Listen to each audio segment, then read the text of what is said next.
그날 저물 때 제자들에게 이르시되 우리가 저편으로 건너가자 하시니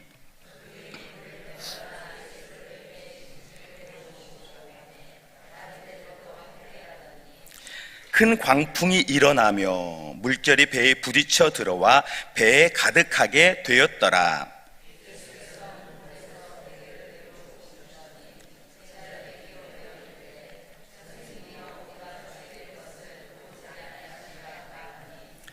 예수께서 깨어 바람을 꾸짖으시며 바다더러 이르시되 잠잠하라 고요하라 하시니 바람이 그치고 아주 잔잔하여지더라.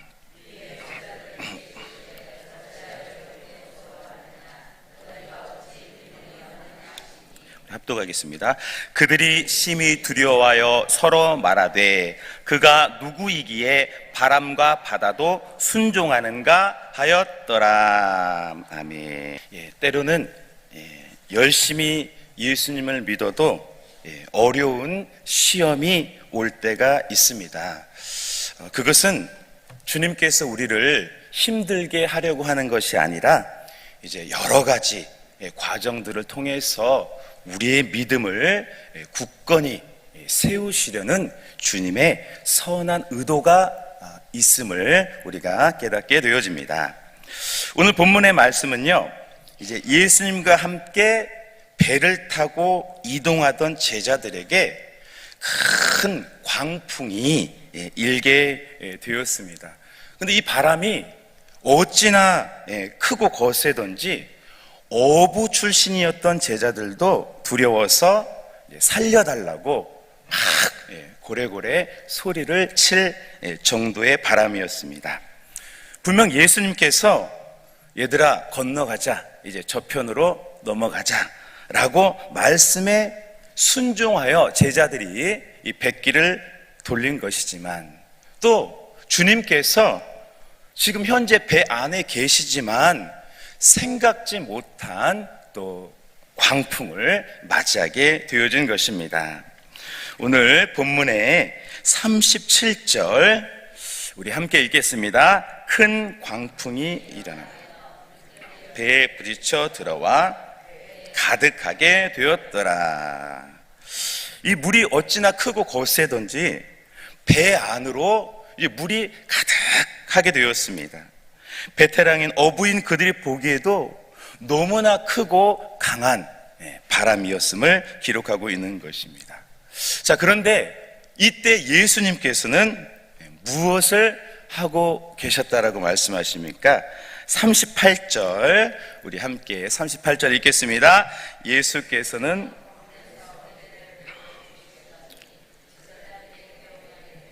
선생님이요 죽게 된 것을 돌보지 아니하시니까 하니. 예수님은요 편안하게 고물에서, 그것도 베개를 베고 그 순간에 주무시고 계셨다라는 거예요. 아마 배를 잘 아시는 분들은 아실 텐데 이 배 고물은 배의 가장 후미진 뒤편을 뜻한다라고 합니다. 가끔 사람들이 피곤할 때 이제 잠을 잘 수 있도록 이 후미진 배 뒤편에다가 이렇게 자리를 마련하고 베개를 두었다라는 거예요. 그런데 예수님께서 그 광풍이 있는 그 고난의 현장 속에서 어떻게 하셨습니까? 가장 파도를 맞지 않는, 덜 맞는 후미진 배 뒤편에서 편안하게 베개를 베고 주무셨다라고 기록하고 있는 것입니다. 우리들도 신앙생활을 하다 보면 지난날 분명 주님께 수많은 은혜를 받았고 또 주님께 순종하여 여기까지 왔는데 또 어려운 또 고난을 직면할 때가 있습니다. 아무리 순종해도 또 주님을 따라도 오늘의 제자들처럼 베테랑인 어부들이 감당하기 힘든 또 인생의 광풍도 볼 수 있다라는 것입니다. 그럼 보통의 사람들은 어떻게 합니까? 모든 인간적인 방법을 동원해서 그 문제를 이제 뛰어넘으려고 하죠. 그러니까 하나님을 찾는 것이 아니라 하나님과 멀어지는, 오히려 그런 인간의 연약한 모습을 보게 됩니다. 그러면 문제는 잠시 해결돼도 또 다른 고난이 오게 되어 있죠. 그러나 우리 믿음의 사람들은 어떻습니까? 예수님을 향해 가야 할 줄로 믿습니다. 오늘 제자들은요, 미약한 믿음이었지만 그래도 인생의 위기와 문제 앞에서 주님께로 향했다는 것입니다. 물론 주님이 기대하신 믿음은 이런 과정들을 통해서 아주 굳건한 그 정도 어려움은 능히 이기는 믿음을 지금 기대하고 계셨지만, 그러나 현재 제자들은 그럼에도 불구하고 예수님을 찾고 부르짖었다, 그런 믿음이 있었다라고 기록하고 있는 것입니다. 예레미야 33장 3절 말씀에 보면 너는 내게 부르짖으라 내가 네게 응답하겠고 네가 알지 못한 크고 은밀한 일을 내게 보이리라 말씀했습니다. 우리들의 작은 믿음, 연약한 믿음일지라도 또 주님을 찾고 구하는 또 귀한 신앙 되어지기를 원합니다. 우리 주님께서 저와 여러분들을 부드럽게 또 푸른 초장 맑은 시내로 인도해 가실 줄로 믿습니다. 자, 그런데 오늘 제자들이 예수님 부를 때 이제 무엇이라고 어떻게 부르고 있습니까? 본문 38절 중반에 보니까 제자들이 깨우며 이르되 선생님이여 우리가 죽게 된 것을 돌보지 아니하십니까? 라고 부르고 있습니다. 선생님 이렇게 부른 거예요. 우리들도 마음이 급하면 내 속마음이 이렇게 나오잖아요. 이렇게 툭 나오죠. 특히 생명을 다투는 총각 속에 있다라면 내 평소 생각이 나올 것입니다. 그런데 오늘 제자들이 그 상황 속에서 예수님을 이제 뭐라고 불렀습니까? 선생님, 선생님이요 라고 주님을 그렇게 랍비로, 선생님으로 불렀다라는 것입니다. 마태복음 26장에 보면 예수님을 파는 유다도 주님을 향해서 선생님, 랍비요, 안녕하십니까? 라고 인사하며 입을 맞췄습니다. 그쯤 되면 어지간한 제자들은 예수님께서 그리스도이심을 알고 또 고백도 하고 깨달아가는 시점이었는데, 예수님과 마음을 함께 두지 않았던 이 유다는 예수님을 보고도 선생님, 랍비요, 안녕하십니까? 라고 거짓 입맞춤을 했다라는 것이죠.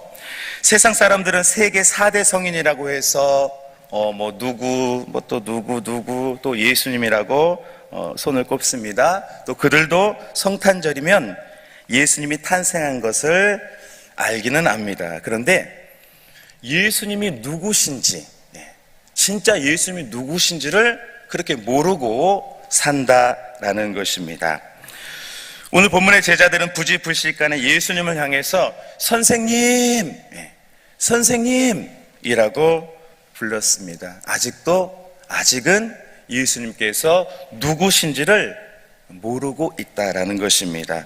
분명 선지자이거나 아니면은 그 이상의 분일 거리라는 것은 알았지만 그들의 마음속에 진실한 고백은 선생님, 랍비요, 왜 이러고 계십니까? 선생님이라고 고백했다라는 것입니다. 우리도 때로는 여러 가지 삶의 또 광풍 앞에서 또 현실 앞에서 예수님을 그리스도로 믿고 있는가? 나도 부지불식간에 예수님을 또 작은 분으로 생각하고 있는 것은 아닌가?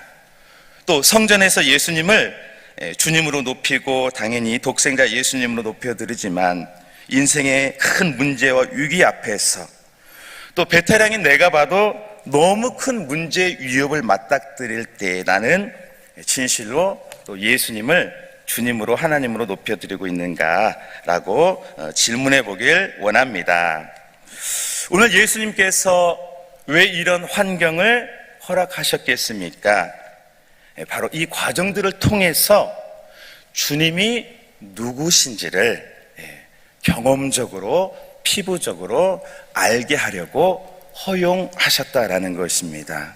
12 제자라면 그 믿음도 남달라야 하지 않겠습니까? 그래서 이런 더 큰 고난도 또 어려움과 역경과 시험도 우리 주님이 허용하셨다라는 것입니다. 고난은 누군가의 말처럼 위기가 아닌 또 기회가 될 수 있습니다. 어떤 때입니까? 주님이 누구신지를 우리가 알 때 우리는 고난을 통해서 또 축복을 경험하게 되는 것입니다. 진짜 복을 누리게 되는 것입니다. 요한복음 1장 1절에서 2절 우리 함께 읽겠습니다. 태초에 말씀이 계시니라. 이 말씀이 하나님이시니라. 태초에 하나님과 함께 계셨고, 아멘. 예, 태초에 계신 분이 하나님이시다. 예, 바로 그 하나님이 예수님과 함께 하셨다라고 이제 선언하고 있습니다. 창세기 1장 1절 말씀처럼 태초에 하나님이 천지를 또 창조하시니라 하고 이르시되라고 말씀하신 것처럼 우리 예수님은 본래 하나님과 함께 하셨고 또 독생자 예수 그리스도 말씀이시라고 요한복음에 선언하고 있는 것입니다. 가끔 철없는 어린 아이들이 또 연로하신 또 어르신들을 볼 때 또 존중하지 않거나 쉽게 여기는 경우가 더러 있습니다. 왜입니까? 아직 너무 어른이기 때문에 어른들이 가지고 있는 경험과 연륜 또 인내를 알지 못하기 때문인 것입니다. 그래서 쉽게 볼 수도 있는 경우가 있죠. 근데 우리도 그렇습니다. 예수님께서 너무 친숙하고 또 너무 겸손하시고 때로는 누추한 모습으로 오셔서 우리와 함께하고 계시니까 우리들이 주님이 얼마나 크신 분인지를 놓치고 살아갈 때가 있다라는 것입니다. 오늘 예수님께서는 잠에 깨셔서 이제 바람을 향해 말씀하게 되셨습니다. 우리 본문에 39절 우리 39절 함께 읽겠습니다. 예수께서 깨어 바람을 꾸짖으시며 바다더러 이르시되 잠잠하라 고요하라 하시니 바람이 그치고 아주 잔잔하여지더라. 아멘. 그 광풍과 같던 바람과 파도가 아주 고요히 잔잔하게 되어졌습니다. 언제 그랬냐는 듯이 해가 갑자기 뜬 것처럼 순식간에 바람과 파도가 고요하게 되어졌습니다. 예. 어떻게 그럴 수 있었을까요? 예수님께서 하나님의 아들 독생자 그리스도이신 성자 하나님께서 말씀하셨기 때문입니다. 비록 우리를 위해서 또 우리의 질고를 위해서 낮아지고 또 인간의 누추한 모습을 오셨지만 예수님께서 진정한 또 하나님이시며 또 유일한 독생자이심을 오늘 본문이 우리들에게 나타내주고 있는 것입니다. 구약성경 출애굽기 20장에 보게 되어지면 하나님의 영광을 보게 된 이스라엘 백성들이 이제 두려워서 이제 떨게 되었습니다. 하나님의 영광을 가까이 할 수 없었기 때문에 이제 그렇게 떨었던 것이죠. 그래서 이제 모세에게 당신이 하나님의 말씀을 듣고 우리들에게 전해 주십시오. 우리가 하나님을 직접 경험하지 않게 해달라고 그렇게 부탁을 했습니다. 기름 부음이 없었기 때문에 또 모세처럼 성령께서 함께 하지 않았기 때문에 그 하나님의 영광을 감당할 수가 없었던 것입니다. 그 외에도 하나님의 영광을 본 사람들은 죽은 것처럼 쓰러지고 두려워했음을 보게 됩니다. 인간은 이 하나님의 영광을 감당할 수가 없는 것입니다. 그런데 예수님께서는 그 영광을 감추시고 또 내려놓으시고 우리 인간에게 찾아오셨습니다. 빌립보서의 말씀처럼 하나님의 본체이시지만 그 영광을 내려놓으시고 초라한 또 친숙한 인간의 모습으로 우리에게 찾아오신 것입니다. 그래서 우리와 동행하시며 또 우리의 문제를 해결해 주는 것입니다. 그리고 그분은 분명히 하나님의 아들이시며 삼위 하나님이십니다. 천지를 창조하시고 자기 백성을 부르시는 전능하신 하나님이십니다. 심지어 어부였던 제자들 또 세리였던 제자 부족한 제자들을 부르시고 훈련하셔서 12 사도로 만드시는 우리 주님인 것입니다. 그래서 오늘 말씀 속에 주님께서는 바다와 파도를 꾸짖으심에 잠잠케 되어진 것입니다. 우리들은 삶의 여러 가지 또 과정과 고난 속에 어떻게 해야 될까요? 바로 주님이 누구신지를 알아야 하는 것입니다.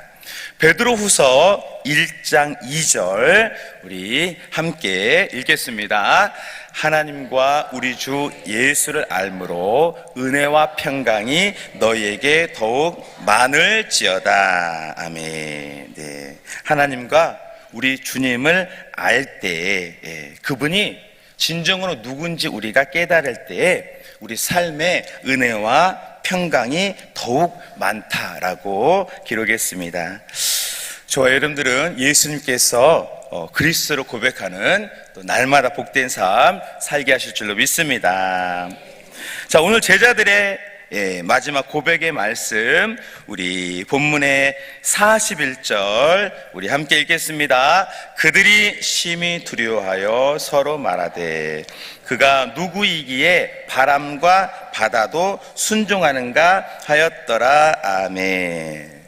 제자들의 이런 경험이 쌓이면서 진정 예수님께서 누구신지를 알게 되어져 갔습니다. 바람과 또 바다도 순종하고 또 이후에 또 바다를 걸으시는 예수님을 보면서 그분께서 자기 영광을 감추시고 우리 소자에게 소인에게 찾아오신 그리스도이심을 깨닫게 되어진 것입니다.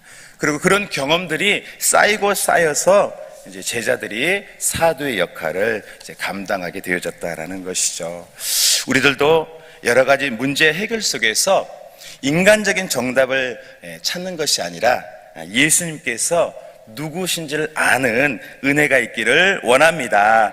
바로 그분이 우리의 모든 인생의 질고와 또 문제를 해결하기 위해서 오신 예수님이심을 아는 지혜, 또 그분께서 마지막 날 또 모든 것을 심판하실 전능자이심을 아는 지혜가 우리에게 있음으로 말미암아 우리가 여러 가지 삶의 또 역경을 넉넉히 이겨내고 주님께 모든 영광과 찬송을 드리는 또 복된 날, 또 복된 모든 우리들의 시간들 되어지기를 주님의 이름으로 축복해 드립니다. 아멘. 기도드리겠습니다.